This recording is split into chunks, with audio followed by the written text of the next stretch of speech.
പ്രിയ വിദ്യാർത്ഥികളെ, എല്ലാവരെയും commerce tutor വീഡിയോസിലേക്ക് സ്വാഗതം ചെയ്യുന്നു. ഇന്ന് നമ്മൾ ക്ലാസ് 11 അക്കൗണ്ടൻസിയിലെ രണ്ടാമത്തെ chapter theory base of accounting ഈ പാഠത്തിൻ്റെ 4ാം ഭാഗത്തേക്കാണ് കിടക്കുന്നത്. പുതിയ വീഡിയോ ക്ലാസ്സിലേക്ക് എല്ലാവരെയും സ്വാഗതം ചെയ്യുന്നു. ഇന്ന് നമ്മൾ ആദ്യമായിട്ട് ചർച്ച ചെയ്യുന്നത് സിസ്റ്റംസ് ഓഫ് അക്കൗണ്ടിങ്ങിനെ കുറിച്ചാണ്.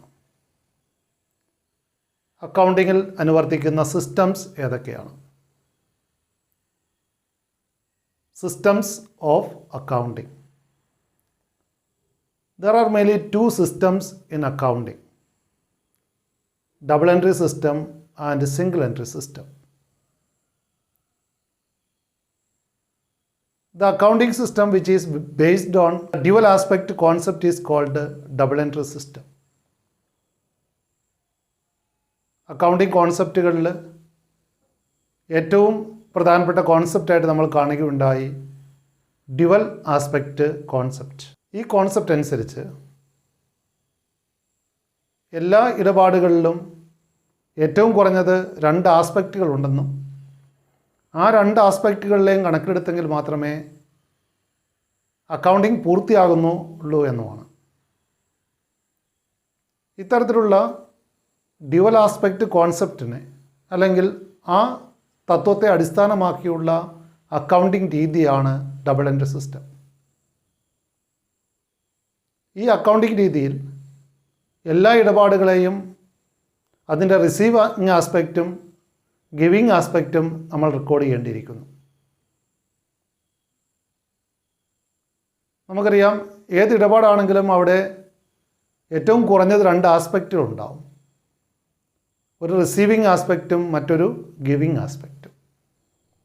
ആ റിസീവിങ് ആസ്പെക്റ്റിനെയാണ് നമ്മൾ ഡെബിറ്റ് എന്ന് വിശേഷിപ്പിക്കുന്നത്, ഗിവിങ് ആസ്പെക്റ്റിനെയാണ് ക്രെഡിറ്റ് എന്ന് വിശേഷിപ്പിക്കുന്നത്. ഓരോ ട്രാൻസാക്ഷനുമുള്ള ഡെബിറ്റ് ആസ്പെക്റ്റിനെയും ക്രെഡിറ്റ് ആസ്പെക്റ്റിനെയും രേഖപ്പെടുത്തുന്ന രീതിയാണ് ഡബിൾ എൻട്രി സിസ്റ്റത്തിലുള്ളത്. അപ്പോൾ എല്ലാ ഇടപാടുകളും ഏറ്റവും കുറഞ്ഞത് 2 അക്കൗണ്ടുകളിലെങ്കിലും രേഖപ്പെടുത്തണം. ലെഡ്ജറിലുള്ള 2 വ്യത്യസ്ത അക്കൗണ്ടുകളിൽ ഓരോ ഇടപാടുകളിലും രേഖപ്പെടുത്തേണ്ടി വരും. ഒരു അക്കൗണ്ടിലേക്ക് ഡെബിറ്റ് ചെയ്യുകയും മറ്റൊരു അക്കൗണ്ടിലേക്ക് ക്രെഡിറ്റ് ചെയ്യുകയും ആണ് ഡബിൾ എൻട്രി സിസ്റ്റത്തിൽ ചെയ്യുന്നത്. ഉദാഹരണമായിട്ട് പറഞ്ഞാൽ, പർച്ചേസ്ഡ് ഗുഡ്സ് ഫോർ ക്യാഷ്, പണം കൊടുത്തുകൊണ്ട് സാധനങ്ങൾ വാങ്ങുന്നു.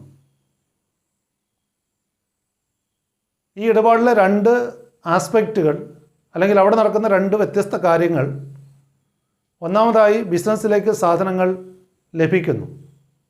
Goods are received to the business. അപ്പോൾ ബിസിനസ്സിലേക്ക് സാധനങ്ങൾ ലഭിക്കുന്നത് നമുക്കറിയാം, പർച്ചേസസ് എന്ന് പറയുന്ന അക്കൗണ്ടിലേക്ക് അതിനെ ഡെബിറ്റ് ചെയ്യണം. കാരണം ഇവിടെ റിസീവിങ് ആസ്പെക്റ്റ് എന്ന് പറയുന്നത് അത്രയും സാധനങ്ങൾ നമുക്ക് ബിസിനസ്സിലേക്ക് ലഭിക്കുന്നു. വിൽപ്പനയ്ക്ക് വേണ്ടി സാധനങ്ങൾ വാങ്ങുന്നത് ഒരു ചെലവെന്ന നിലയിൽ അതിനെ പർച്ചേസ് എന്ന് പറയുന്ന അക്കൗണ്ടിലേക്ക്, പർച്ചേസസ് അക്കൗണ്ടിലേക്ക് അതിനെ രേഖപ്പെടുത്തേണ്ടതുണ്ട്, അല്ലെങ്കിൽ പർച്ചേസ് അക്കൗണ്ടിലേക്ക് അതിനെ ഡെബിറ്റ് ചെയ്യേണ്ടതുണ്ട്. അതേസമയത്ത് അവിടെ പേയ്മെൻറ്റ് നൽകുന്നു അല്ലെങ്കിൽ പണം നൽകുന്നു, cash goes out of the business, അല്ലെങ്കിൽ ബിസിനസ്സിലുള്ള പണം കുറയുന്നു. അതുകൊണ്ട് ക്യാഷ് എന്ന് പറയുന്ന മറ്റൊരു അക്കൗണ്ടിലേക്ക് ഇതിനെ ക്രെഡിറ്റ് ചെയ്യുന്നു. കാരണം പണം നൽകുന്നത് അവിടെ ഗിവിങ് ആസ്പെക്റ്റാണ്. നമുക്കറിയാം, ഗിവിങ് ആസ്പെക്റ്റിനെ ക്രെഡിറ്റ് ചെയ്യണം. ഇവിടെ ക്യാഷാണ് നമ്മൾ നൽകുന്നത്. ക്യാഷ് ബിസിനസ്സിൽ കുറയുന്നത് കൊണ്ട് ക്യാഷ് അക്കൗണ്ടിലേക്ക് അതിനെ ക്രെഡിറ്റ് ചെയ്യണം. അപ്പോൾ സാധനങ്ങൾ വാങ്ങുന്നത് പർച്ചേസസ് അക്കൗണ്ടിലേക്ക് ഡെബിറ്റ് ചെയ്യുകയും അതുപോലെ തന്നെ ക്യാഷ് അക്കൗണ്ടിലേക്ക് ക്രെഡിറ്റ് ചെയ്യുകയും ചെയ്യുന്നു. ഇത്തരത്തിൽ ഓരോ ഇടപാടുകളും ഏറ്റവും കുറഞ്ഞത് 2 അക്കൗണ്ടുകളിലെങ്കിലും രേഖപ്പെടുത്തണം. ഒരു അക്കൗണ്ടിൻ്റെ ഡെബിറ്റ് ഭാഗത്തും മറ്റൊരു അക്കൗണ്ടിൻ്റെ ക്രെഡിറ്റ് ഭാഗത്തും. Double entry system is so A complete and also accurate and also reliable system of accounting as it records both the aspects of transactions in the books of accounts. അപ്പോൾ ശാസ്ത്രീയമായിട്ടുള്ള accounting രീതിയാണ് double entry system എന്ന് അറിയപ്പെടുന്നത്. It is also A complete and also accurate system of accounting because there is less chances for errors and fruits. അപ്പോൾ തെറ്റുകൾ കടന്നുകൂടാനും കള്ളത്തരങ്ങൾ കാണിക്കാനുമുള്ള സാഹചര്യങ്ങൾ ഇവിടെ കുറവാണ്. കാരണം നമുക്ക് രേഖപ്പെടുത്തിയ കാര്യങ്ങൾ നമുക്ക് പരിശോധിക്കാൻ കഴിയും. കാരണം ഓരോ ഇടപാടുകളും ഡെബിറ്റിലും ക്രെഡിറ്റിലും രേഖപ്പെടുത്തുന്നുണ്ട്. അപ്പോൾ ടോട്ടൽ ഡെബിറ്റ് ടോട്ടൽ ക്രെഡിറ്റിന് തുല്യമാണോ എന്ന് പരിശോധിച്ചുകൊണ്ട് രേഖപ്പെടുത്തിയ ഇടപാടുകളുടെ കണക്കുപരമായ കൃത്യത നമുക്ക് പരിശോധിക്കാൻ കഴിയും. അതിനുവേണ്ടി പിന്നീട് നമ്മൾ ട്രയൽ ബാലൻസ് എന്ന് പറയുന്ന ഒരു സ്റ്റേറ്റ്മെൻറ്റ് തയ്യാറാക്കുന്നുണ്ട്. അപ്പോൾ ട്രയൽ ബാലൻസ് എന്ന് പറയുന്ന ആ ഒരു സ്റ്റേറ്റ്മെൻറ്റ് തയ്യാറാക്കി രേഖപ്പെടുത്തിയ ഇടപാടുകളുടെ അരിത്തമാറ്റിക്കൽ ആക്യുറസി നമുക്ക് ചെയ്യാൻ കഴിയും. കാരണം ഓരോ ഇടപാടും ഒരു അക്കൗണ്ടിൻ്റെ ഡെബിറ്റ് ഭാഗത്തും മറ്റൊരു അക്കൗണ്ടിൻ്റെ ക്രെഡിറ്റ് ഭാഗത്തും രേഖപ്പെടുത്തുന്നുണ്ട്. അല്ലെങ്കിൽ ഒരേ എമൗണ്ടിന് ഡെബിറ്റും ക്രെഡിറ്റും നൽകുന്നത് കൊണ്ട് ടോട്ടൽ ഡെബിറ്റിന് തുല്യമാണോ ക്രെഡിറ്റ് എന്ന് പരിശോധിച്ചുകൊണ്ട് അരിത്തമാറ്റിക്കൽ ആക്യുറസി ചെക്ക് ചെയ്യാൻ ഡബിൾ എൻട്രി സിസ്റ്റത്തിൽ കഴിയും. So it is A complete and also accurate and again A reliable system of accounting. അപ്പോൾ കൂടുതൽ റിലയബിൾ ആയിട്ടുള്ള, വിശ്വാസയോഗ്യമായിട്ടുള്ള, കൂടുതൽ കൃത്യതയാർന്നിട്ടുള്ള, ആക്യുറേറ്റ് ആയിട്ടുള്ള, പൂർണ്ണമായിട്ടുള്ള ഒരു അക്കൗണ്ടിങ് രീതിയാണ് double entry system. So it is regard as the scientific system of accounting. ശാസ്ത്രീയ രീതി എന്ന് നമ്മൾ വിശേഷിപ്പിക്കുന്നത് അപ്പോൾ ഡബിൾ എൻട്രി സിസ്റ്റത്തെയാണ്. കാരണം ഒരു ട്രാൻസാക്ഷൻ്റെ രണ്ട് ആസ്പെക്റ്റുകളെയും കണക്കിലെടുക്കുന്നു എന്നുള്ളതാണ് ഡബിൾ എൻട്രി സിസ്റ്റത്തിൻ്റെ പ്രത്യേകത. It can be followed by both small and also large scale organisations. ഒരേപോലെ ചെറുകിട സ്ഥാപനങ്ങൾക്കും വൻകിട സ്ഥാപനങ്ങൾക്കും പ്രയോജനപ്പെടുത്താൻ കഴിയുന്ന രീതിയാണ് ഡബിൾ എൻട്രി സിസ്റ്റം എന്ന് പറയുന്നത്. അപ്പോൾ ശാസ്ത്രീയ അക്കൗണ്ടിങ് രീതി ഡബിൾ എൻട്രി സിസ്റ്റമാണ് നമ്മൾ ബിസിനസ് സ്ഥാപനങ്ങളിൽ ഉപയോഗിക്കുന്നത്. ഫിനാൻഷ്യൽ അക്കൗണ്ടിങ്ങിൽ നമ്മൾ ഈ വർഷം ഈ ഡബിൾ എൻട്രി സിസ്റ്റത്തിൽ എങ്ങനെ ഇടപാടുകൾ രേഖപ്പെടുത്തി വെക്കാമെന്നാണ് പഠിക്കുന്നത്. അപ്പോൾ ഏറ്റവും സിമ്പിളായി പറഞ്ഞാൽ എല്ലാ ഇടപാടുകളുടെയും എല്ലാ ബിസിനസ് ട്രാൻസാക്ഷൻസിൻ്റെയും ഡ്യുവൽ ആസ്പെക്റ്റുകൾ അല്ലെങ്കിൽ ഡെബിറ്റ് ആസ്പെക്റ്റും ക്രെഡിറ്റ് ആസ്പെക്റ്റും രേഖപ്പെടുത്തി വെക്കുന്ന, അല്ലെങ്കിൽ റിസീവിങ് ആസ്പെക്റ്റും ഗിവിങ് ആസ്പെക്റ്റും ഒരേപോലെ രേഖപ്പെടുത്തി വെക്കുന്ന സമ്പ്രദായമാണ് ഡബിൾ എൻട്രി സിസ്റ്റം എന്ന് പറയുന്നത്. എന്നാൽ ചില സ്ഥാപനങ്ങളെങ്കിലും അപൂർണമായിട്ട് മാത്രമേ അക്കൗണ്ടുകൾ എഴുതി സൂക്ഷിക്കാറുള്ളൂ. അത്തരം അപൂർണ അക്കൗണ്ടിങ് രീതിയാണ് സിംഗിൾ എൻട്രി സിസ്റ്റം എന്ന് വിശേഷിപ്പിക്കുക. It is unscientific, unsystematic and also incomplete system of accounting. അപ്പോൾ സിംഗിൾ എൻട്രി സിസ്റ്റത്തിൽ പൂർണ്ണമായിട്ടും ഇടപാടുകളുടെ എല്ലാ ആസ്പെക്റ്റും രേഖപ്പെടുത്തുന്നില്ല. ഒരേപോലെ ഡെബിറ്റ് ആസ്പെക്റ്റും ക്രെഡിറ്റ് ആസ്പെക്റ്റും കണക്കിലെടുക്കുന്നുണ്ടാവില്ല. It is not a complete system of accounting.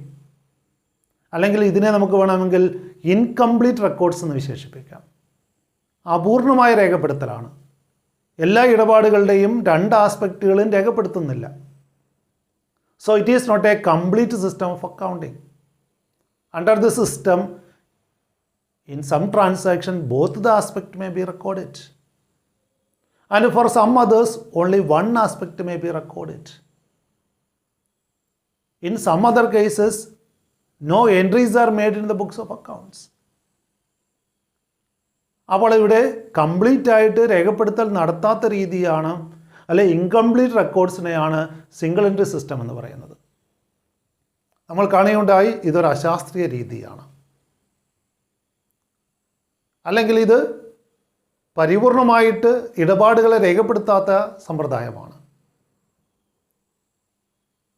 So it is an incomplete system, unsystematic system and also an unscientific system of accounting.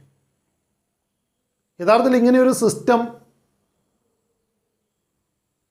ഉള്ളതായിട്ട് നമുക്ക് പറയുക സാധ്യമല്ല. കാരണം സിംഗിൾ എൻട്രി സിസ്റ്റം എന്ന് പറയുന്ന അംഗീകരിക്കപ്പെട്ട ഒരു രീതിയല്ല.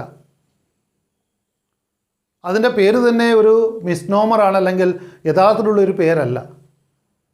അശാസ്ത്രീയ അക്കൗണ്ടിങ് രീതികൾക്ക് പൊതുവിൽ പറയുന്ന ഒരു പേര് മാത്രമാണ് സിംഗിൾ എൻട്രി സിസ്റ്റം എന്ന് പറയുന്നത്. ഇത്തരം ഒരു സിംഗിൾ എൻട്രി സിസ്റ്റം എന്ന് പറയുന്നത് ശാസ്ത്രീയമായിട്ടുള്ള ഒരു അക്കൗണ്ടിങ് രീതിയല്ല, അല്ലെങ്കിൽ പൊതുവിൽ അംഗീകരിക്കപ്പെട്ട ഒരു രീതിയല്ല. എന്നാൽ നമുക്കറിയാം, ചില ചെറുകിട ബിസിനസ് സംരംഭങ്ങൾ ശാസ്ത്രീയമായിട്ട് അക്കൗണ്ടുകൾ തയ്യാറാക്കാറില്ല. അവർക്ക് ഉചിതമെന്ന് തോന്നുന്ന രീതിയിൽ, അശാസ്ത്രീയമായ രീതിയിൽ കണക്കുകൾ തയ്യാറാക്കി വെക്കാറുണ്ട്. അത്തരത്തിലുള്ള അപൂർണ അക്കൗണ്ടിങ് രീതിയാണ് സിംഗിൾ എൻട്രി സിസ്റ്റം എന്ന് പറയുന്നത്. യഥാർത്ഥത്തിൽ ഇതൊരു സിസ്റ്റമൊന്നുമല്ല, അല്ലെങ്കിൽ അംഗീകരിക്കപ്പെട്ട ഒരു സമ്പ്രദായമൊന്നുമല്ല. ശാസ്ത്രീയ രീതിയിൽ അല്ലാതെ കണക്കുകൾ തയ്യാറാക്കുന്നതിന് പൊതുവിൽ പറയുന്ന ഒരു പേര് മാത്രമാണ് സിംഗിൾ എൻട്രി സിസ്റ്റം, അല്ലെങ്കിൽ ഇൻകംപ്ലീറ്റ് റെക്കോർഡ്സ് എന്ന് പറയുന്നത്. ഇത്തരം അക്കൗണ്ടിങ് രീതിയിൽ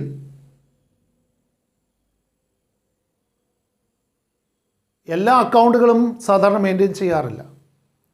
പ്രധാനമായിട്ടും അവർ പേഴ്സണൽ അക്കൗണ്ടുകളും ക്യാഷ് അക്കൗണ്ടുകളുമാണ് തയ്യാറാക്കി വെക്കാറുള്ളത്.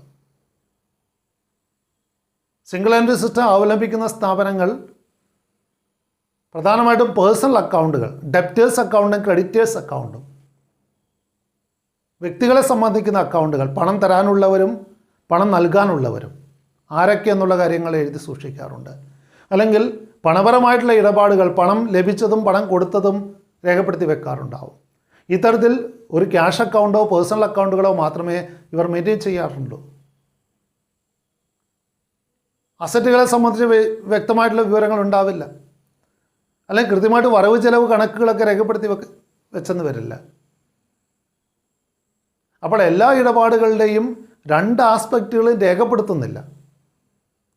എന്നാൽ ചില ഇടപാടുകളുടെ രണ്ട് ആസ്പെക്റ്റും രേഖപ്പെടുത്തിയെന്ന് വരും. ചിലവയുടെ ഒരു ആസ്പെക്റ്റ് മാത്രമേ രേഖപ്പെടുത്തുന്നുള്ളൂ, അല്ലെങ്കിൽ ചില ഇടപാടുകൾ രേഖപ്പെടുത്താതെ ഒഴിവാക്കുന്നു. അപ്പോൾ ഇതൊരു യൂണിഫോമിറ്റി ഇല്ലാത്ത, അല്ലെങ്കിൽ പല സ്ഥാപനങ്ങളിലും പല രീതിയിൽ കണക്കുകൾ തയ്യാറാക്കുന്ന ഒരു സമ്പ്രദായമാണ് സിംഗിൾ എൻട്രി സിസ്റ്റം. അല്ല, അവിടെ ഒരു യൂണിഫോമിറ്റി ഇല്ല.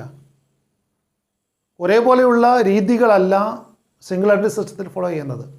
ഓരോ സ്ഥാപനങ്ങളും അവർക്ക് ഉചിതമായ രീതിയിൽ, അല്ലെങ്കിൽ അവർക്ക് കൂടുതൽ സൗകര്യപ്രദമെന്ന രീതിയിൽ അവർ അക്കൗണ്ടുകൾ മെയിൻറ്റെയിൻ ചെയ്യുന്നു. അതാണ് സിംഗിൾ എൻട്രി സിസ്റ്റം എന്ന് പറയുന്നത്. അപ്പോൾ അശാസ്ത്രീയ രീതിയിൽ കണക്കുകൾ തയ്യാറാക്കുന്നതിനാണ് സിംഗിൾ എൻട്രി സിസ്റ്റം എന്ന് പറയുന്നത്. ഇതൊരു അശാസ്ത്രീയ രീതിയാണ്. ഇത്തരത്തിലുള്ള സിംഗിൾ എൻട്രി സിസ്റ്റം എന്നാൽ ഇന്നും ചില ചെറുകിട സ്ഥാപനങ്ങളിലെങ്കിലും അനുവർത്തിക്കുന്നുണ്ട്. അതിന് പ്രധാനപ്പെട്ട കാരണമെന്ന് പറയുന്നത്, ഇത് വളരെ സിമ്പിളായിട്ടുള്ളൊരു സിസ്റ്റമാണ്. ഓരോരുത്തർക്കും അവർക്ക് തോന്നുന്ന രീതിയിൽ കണക്കുകൾ തയ്യാറാക്കാം. വളരെ ഫ്ലെക്സിബിളായിട്ടുള്ള, വളരെ സിമ്പിളായിട്ടുള്ളൊരു രീതിയാണ്. ഓരോരുത്തർക്കും കൺവീനിയൻ്റ് ആയ രീതിയിൽ ശാസ്ത്രീയമായിട്ട് അക്കൗണ്ടിങ് പഠിക്കാതെ തന്നെ കണക്കുകൾ എഴുതി സൂക്ഷിക്കാൻ കഴിയും. കാര്യമായിട്ട് ബുക്സ് ഓഫ് അക്കൗണ്ട്സ് ഒക്കെ മെയിൻറ്റെയിൻ ചെയ്യാതെ തന്നെ ഇവിടെ അക്കൗണ്ട് ബുക്കുകൾ മെയിൻറ്റെയിൻ ചെയ്യാൻ കഴിയുന്നുണ്ട്. അപ്പോൾ ഇതൊരു കൺവീനിയൻ്റ് ആയിട്ടുള്ള മെത്തേഡ് എന്ന നിലയിൽ പല ബിസിനസ് സംരംഭങ്ങളും ഇന്നും അനുവർത്തിച്ച് വരുന്നുണ്ട്. എന്നാൽ ഇത് അശാസ്ത്രീയ രീതിയാണ്, ഇൻകംപ്ലീറ്റ് ആയിട്ടുള്ള റെക്കോർഡ്സാണ്. തന്നെയുമല്ല, ടാക്സ് അതോറിറ്റീസ് പോലെയുള്ള റെഗുലേറ്ററി അതോറിറ്റീസ് ഒരിക്കലും സിംഗിൾ എൻട്രി സിസ്റ്റത്തിൽ തയ്യാറാക്കിയ കണക്കുകൾ അംഗീകരിക്കില്ല. തുടർന്ന് ഈ സിംഗിൾ എൻട്രി സിസ്റ്റത്തെക്കുറിച്ച്, അല്ലെങ്കിൽ ഇൻകംപ്ലീറ്റ് റെക്കോർഡ്സിനെ കുറിച്ച് ഒരു അധ്യായം സെപ്പറേറ്റായിട്ട് നമ്മൾ പഠിക്കുന്നുണ്ട്. ആ സമയത്ത് കൂടുതലായിട്ട് നമുക്ക് ചർച്ച ചെയ്യാം. നമ്മൾ തുടർന്ന് കൂടുതലായിട്ട് ചർച്ച ചെയ്യാൻ പോകുന്നത്, അല്ലെങ്കിൽ തുടർന്നുള്ള പാഠങ്ങളിൽ നമ്മൾ വിശദമായിട്ട് പ്രതിപാദിക്കുന്നത് ഡബിൾ എൻട്രി സിസ്റ്റത്തെക്കുറിച്ചാണ്. കാരണം ഡബിൾ എൻട്രി സിസ്റ്റമാണ് ശാസ്ത്രീയ അക്കൗണ്ടിങ് രീതി എന്ന് പറയുന്നത്. ആ ശാസ്ത്രീയ അക്കൗണ്ടിങ് രീതിയിൽ എല്ലാ ഇടപാടുകളുടെയും റിസീവിങ് ആസ്പെക്റ്റും ഗിവിങ് ആസ്പെക്റ്റും ഒരേ സമയത്ത് രേഖപ്പെടുത്തുന്ന രീതിയാണ്. അപ്പോൾ അത് ശാസ്ത്രീയ രീതിയാണ്, കംപ്ലീറ്റ് ആയിട്ടുള്ള സിസ്റ്റമാറ്റിക് ആയിട്ടുള്ള ഒരു രീതിയാണ്. ഈ രീതിയിലാണ് നമ്മൾ ശാസ്ത്രീയമായിട്ട് കണക്കുകൾ തയ്യാറാക്കുന്നത്.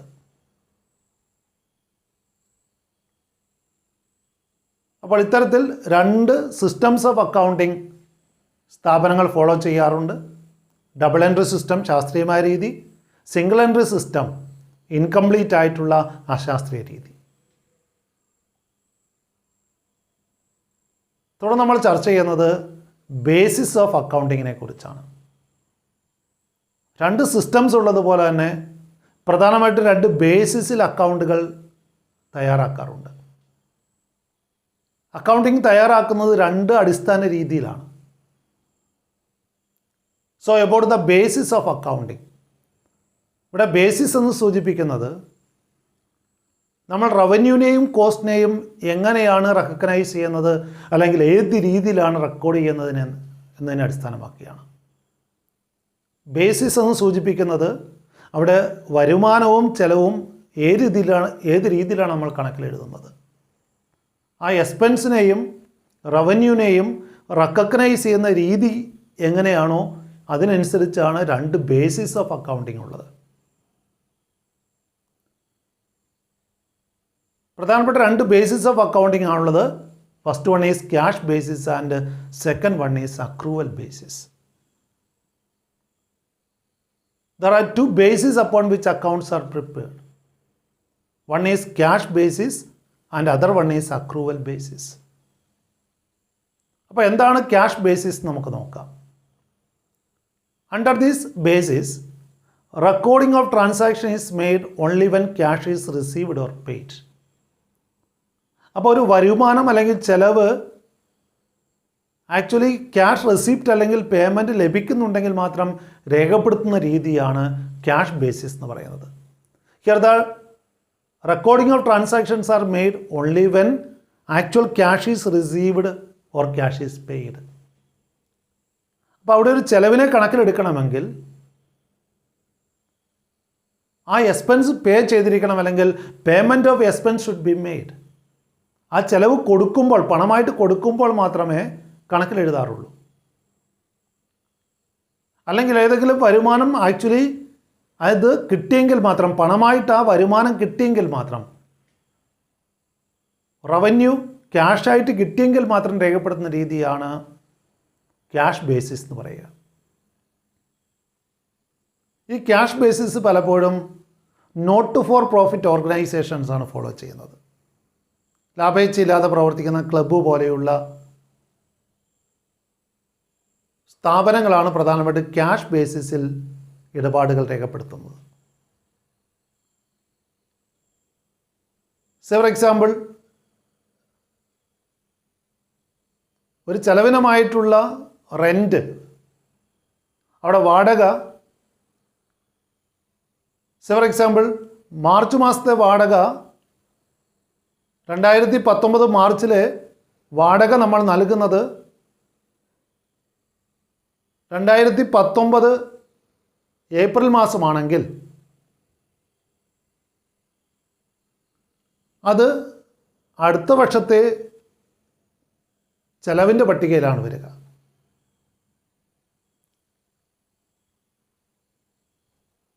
അത് 2019 മാർച്ചിലെ വാടകയാണെങ്കിലും അത് കൊടുക്കുന്നത് 2019 ഏപ്രിലാണെങ്കിൽ അത് 2019-20 വർഷത്തെ ചിലവായിട്ട് വേണം എടുക്കാൻ. 2018-19 വർഷത്തെ ചിലവായിട്ട് അതിനെ കണക്കിലെടുക്കാൻ പറ്റില്ല. കാരണം ക്യാഷ് ബേസിസിൽ കാര്യങ്ങൾ രേഖപ്പെടുത്തിയെങ്കിൽ അവിടെ ഒരു ചെലവിനം നമ്മൾ രേഖപ്പെടുത്തുന്നത് ആ ചെലവിനം നൽകുമ്പോൾ, പണമായിട്ട് എപ്പോൾ കൊടുക്കുന്നോ ആ കാലയളവിൽ മാത്രമേ കണക്കിലെടുക്കാൻ പറ്റുകയുള്ളൂ. അതുപോലെ ഏതെങ്കിലും വരുമാനം ലഭിക്കുന്നത് പൈസയായിട്ട് കിട്ടിയെങ്കിൽ മാത്രമേ കണക്കിലെഴുതാൻ സാധിക്കുകയുള്ളൂ. അപ്പോൾ അവിടെ ക്രെഡിറ്റ് സെയിൽസ് നടത്തുമ്പോൾ സെയിൽസ് നടത്തുന്ന ഡേറ്റിൽ നമുക്കതിനെ വരുമാനമായിട്ട് കണക്കിലെഴുതാൻ കഴിയുന്നില്ല. എപ്പോഴാണോ പണം ലഭിക്കുന്നത് ആ പണം കിട്ടുമ്പോൾ മാത്രമേ ആ സെയിൽസിനെ കണക്കിലെഴുതാൻ സാധിക്കുകയുള്ളൂ. അപ്പോൾ ഇത്തരത്തിൽ പണം ലഭിച്ചെങ്കിൽ മാത്രം ഒരു വരുമാനത്തിനെ കണക്കിലെടുക്കുകയും അതുപോലെ തന്നെ ഒരു ചെലവ് നൽകിയെങ്കിൽ മാത്രം, പണമായിട്ട് നൽകിയെങ്കിൽ മാത്രം ആ ചെലവിനെ കണക്കിലെടുക്കുന്ന രീതിയുമാണ് ക്യാഷ് ബേസിസിലുള്ളത്. എന്നാൽ കച്ചവട സ്ഥാപനങ്ങൾ സാധാരണഗതിയിൽ ക്യാഷ് ബേസിസിൽ അല്ല കാര്യങ്ങൾ രേഖപ്പെടുത്തുക. നോട്ട് ഫോർ പ്രോഫിറ്റ് ഓർഗനൈസേഷൻസ് ആണ് പ്രധാനമായിട്ടും ക്യാഷ് ബേസിസിൽ അക്കൗണ്ടുകൾ തയ്യാറാക്കുന്നത്. അപ്പോൾ കച്ചവട സ്ഥാപനങ്ങൾ കണക്കുകൾ തയ്യാറാക്കുന്നത് അക്രൂവൽ ബേസിസിലാണ്. അപ്പോൾ നമ്മൾ തുടർന്ന് ചർച്ച ചെയ്യുന്നത് അക്രൂവൽ ബേസിസിൽ അക്കൗണ്ടുകൾ തയ്യാറാക്കുന്നതിനെ കുറിച്ചാണ്. So in case of accrual basis, recording transactions are made on the basis of the period in which it relates. Here, whether it is paid or not or received or not is immaterial. അപ്പോൾ ഒരു ചെലവ് ഈ വർഷത്തെ ചെലവാണെങ്കിൽ അത് കൊടുത്തെങ്കിലും ഇല്ലെങ്കിലും കണക്കിലെടുക്കുന്ന രീതിയാണ് accrual ബേസിസിലുള്ളത്. അല്ലെങ്കിൽ ഏത് വരുമാനം, റവന്യൂ ആണെങ്കിലും അത് പണമായിട്ട് കിട്ടിയെങ്കിലും ഇല്ലെങ്കിലും ഈ കാലയളവിൽ വരുമാനമായിട്ട് കണക്കാക്കുന്ന രീതിയാണ് അക്രൂവൽ ബേസിസിലുള്ളത്. അവിടെ പണം കിട്ടിയോ പണം നൽകിയോ എന്നുള്ളത് പരിഗണിക്കാതെ ഏത് കാലയളവിലെ വരുമാനം അല്ലെങ്കിൽ ചെലവാണ് എന്ന് നോക്കിയിട്ടാണ് റെക്കോർഡ് ചെയ്യുന്നത്. അപ്പോൾ സാധാരണ കച്ചവട സ്ഥാപനങ്ങളൊക്കെയും അക്രൂവൽ ബേസിസിലാണ് കണക്കുകൾ തയ്യാറാക്കുന്നത്. അവിടെ ഒരു വരുമാനം ഈ നിശ്ചിത കാലയളവിലെ വരുമാനമാണെങ്കിൽ കണക്കിലെടുക്കണം. അത് ചിലപ്പോൾ കിട്ടിയിട്ടുണ്ടാവില്ല. എന്നാൽ അതേ സമയത്ത് അടുത്ത വർഷത്തെ ഏതെങ്കിലും തുക മുൻകൂട്ടി വരുമാനമായിട്ട് കിട്ടിയിട്ടുണ്ടെങ്കിൽ അതിനെ കണക്കിൽ നിന്ന് ഒഴിവാക്കുകയും വേണം. കാരണം നിശ്ചിത കാലയളവിലെ വരുമാനത്തെയും ചെലവിനെയും മാത്രം കണക്കിലെടുത്തുകൊണ്ട് ലാഭനഷ്ടങ്ങൾ നിർണ്ണയിക്കുന്ന രീതിയാണ് അക്രൂവൽ ബേസിസിലുള്ളത്. അപ്പോൾ സാധാരണ ബിസിനസ് സ്ഥാപനങ്ങൾ അനുവർത്തിക്കുന്ന അക്കൗണ്ടിംഗ് രീതി എന്ന് പറയുന്നത് അക്രൂവൽ ബേസിസാണ്. നമ്മൾ തുടർന്ന് ഫിനാൻഷ്യൽ അക്കൗണ്ടിങ്ങിൽ ചർച്ച ചെയ്യുന്നതും അക്രൂവൽ ബേസിസിൽ അക്കൗണ്ടുകൾ തയ്യാറാക്കുന്നതിനെ കുറിച്ചാണ്. ഉദാഹരണമായിട്ട് പറഞ്ഞാൽ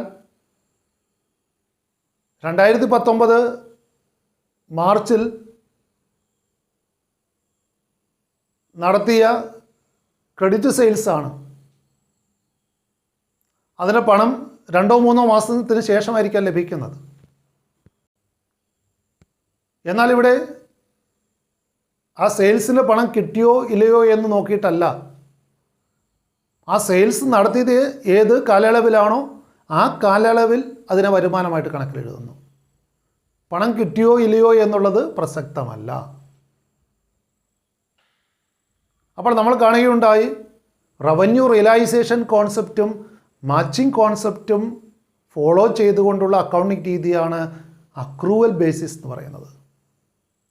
അവിടെ ഏത് കാലയളവിലെ വരുമാനം അല്ലെങ്കിൽ ചെലവെന്ന് നോക്കിക്കൊണ്ടാണ് അതിനെ കണക്കിലെടുക്കുന്നത്. ഈ വർഷത്തെ വരുമാനം കിട്ടിയാലും ഇല്ലെങ്കിലും കണക്കിൽ ഉൾപ്പെടുത്തുന്നു. അതോടൊപ്പം തന്നെ ഈ വർഷത്തെ ചെലവാണെങ്കിൽ അത് കൊടുത്താലും ഇല്ലെങ്കിലും എന്താണ് അതിനെ കണക്കിൽ ഉൾപ്പെടുത്തുന്നു. ഇതാണ് അക്രൂവൽ ബേസിസ് എന്ന് പറയുന്നത്. നമ്മൾ കാണുകയുണ്ടായ കച്ചവട സ്ഥാപനങ്ങൾ അക്രൂവൽ ബേസിസിലാണ് അക്കൗണ്ടുകൾ തയ്യാറാക്കുന്നത്. ക്യാഷ് ബേസിസ് ഫോളോ ചെയ്യുന്ന കച്ചവട സ്ഥാപനങ്ങളില്ല. അപൂർവമായിട്ട് നോട്ട് ഫോർ പ്രോഫിറ്റ് ഓർഗനൈസേഷനുകൾ മാത്രമേ ക്യാഷ് ബേസിസിൽ അക്കൗണ്ടുകൾ തയ്യാറാക്കാറുള്ളൂ.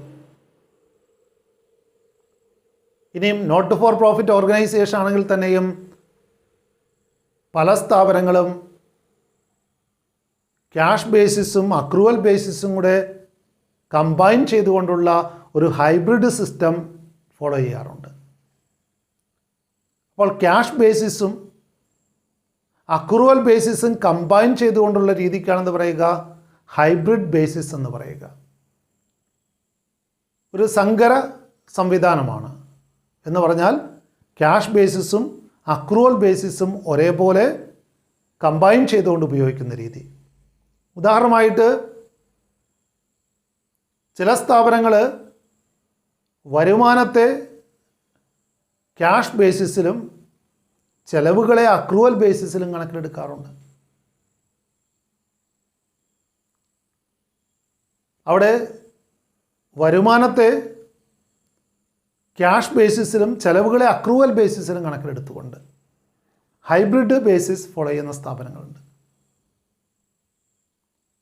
അപ്പോൾ അത്തരത്തിൽ പറയുമ്പോൾ 3 പ്രധാനപ്പെട്ട ബേസിസ് ഓഫ് അക്കൗണ്ടിംഗ് ആണ് നിലവിലുള്ളത് നമുക്ക് പറയാൻ സാധിക്കും.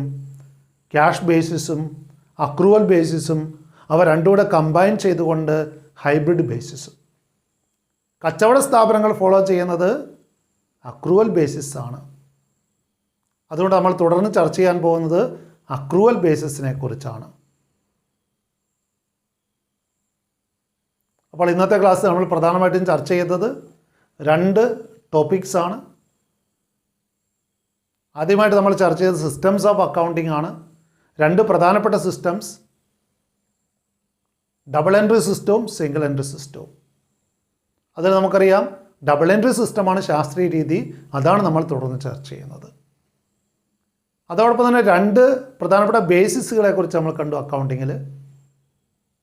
അവിടെ റവന്യൂവിനെയും എക്സ്പെൻസിനെയും എങ്ങനെ റെക്കോർഡ് ചെയ്യുന്നു എന്നതിനെ അടിസ്ഥാനമാക്കി 2 ബേസിസ് ചർച്ച ചെയ്തു. ഒന്ന് ക്യാഷ് ബേസിസും രണ്ടാമത്തത് അക്രൂവൽ ബേസിസുമാണ്. അതിൽ അക്രൂവൽ ബേസിസാണ് കച്ചവട സ്ഥാപനങ്ങൾ കൂടുതലും ഫോളോ ചെയ്യുന്നത്. അതോടൊപ്പം നമ്മൾ കണ്ടു 2 കൂടെ കമ്പൈൻ ചെയ്തുകൊണ്ട് ഹൈബ്രിഡ് ബേസിസും ചില not for profit organisation follow ചെയ്യുന്നുണ്ട്. ഇന്നത്തെ ക്ലാസ് നമ്മളിവിടെ അവസാനിപ്പിക്കുകയാണ്. അടുത്തൊരു ക്ലാസ്സിൽ കാണുന്നത് വരെ എല്ലാവർക്കും വിട. Thank you all. Thank you for watching this video.